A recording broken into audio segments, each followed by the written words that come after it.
girl, you are so pretty, pretty, pretty, pretty. Baby girl, you are so pretty, pretty, pretty, pretty. Females made you just to trick me, trick me, trick me, trick me. Cause baby girl, you are so easily pretty. The only reason that I can do tonight. Baik, saya akan menjelaskan tentang pengertian ekonomi kreatif dan contoh industri kreatif yang berperan dalam ekonomi kreatif. Yang pertama, pengertian ekonomi kreatif, yaitu ekonomi kreatif adalah pengembangan konsep yang berlandaskan sumber aset kreatif yang diharapkan mampu meningkatkan pertumbuhan potensi ekonomi.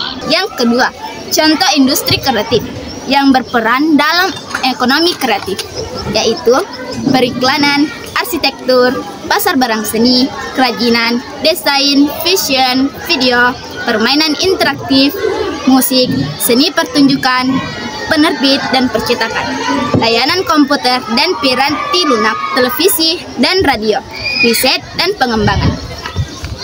Akan menjelaskan yang pertama, kontribusi ekonomi kreatif terhadap perekonomian. Berdasarkan publikasi Badan Pusat Statistik atau BPS tahun 2018, subsektor ekonomi kreatif memiliki kontribusi besar terhadap perekonomian nasional dengan menyumbangkan 7,44% terhadap produk domestik bruto atau PDB, 14,28% tenaga kerja, dan 13,77%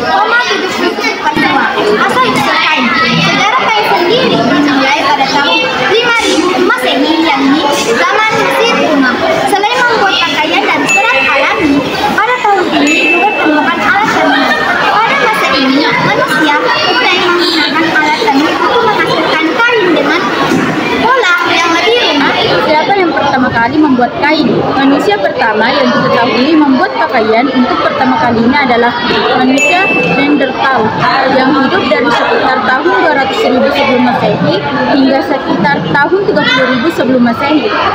Yang kedua, bagaimana proses pembuatan kain pertama kali dilakukan? Serat tumbuhan seperti kapas, rami dan rami liar, mereka akan mengumpulkan serat-serat ini, memuntalnya menjadi benang dan kemudian merajut atau menjahitnya menjadi kain. Proses ini mungkin sangat sederhana pada awalnya. Seiring waktu, manusia mengembangkan teknik-teknik lebih canggih untuk menghasilkan kain yang lebih kuat dan halus. Saya akan menjelaskan tentang mengapa ekonomi kreatif sangat penting dalam perkembangan perekonomian global saat ini.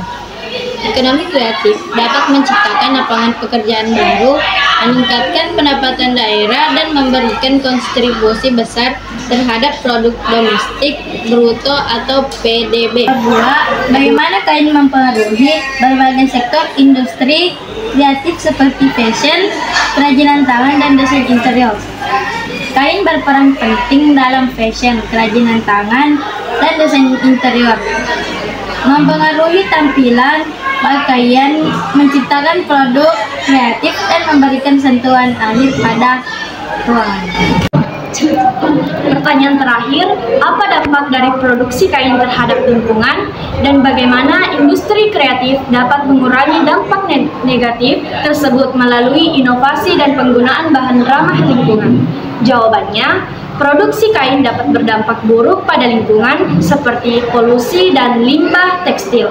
Industri kreatif dapat mengurangi dampak ini dengan inovasi seperti penggunaan serat daur ulang, pewarnaan rumah lingkungan, pemanfaatan limbah kain, dan teknik eco-print yang mengurangi bahan kimia.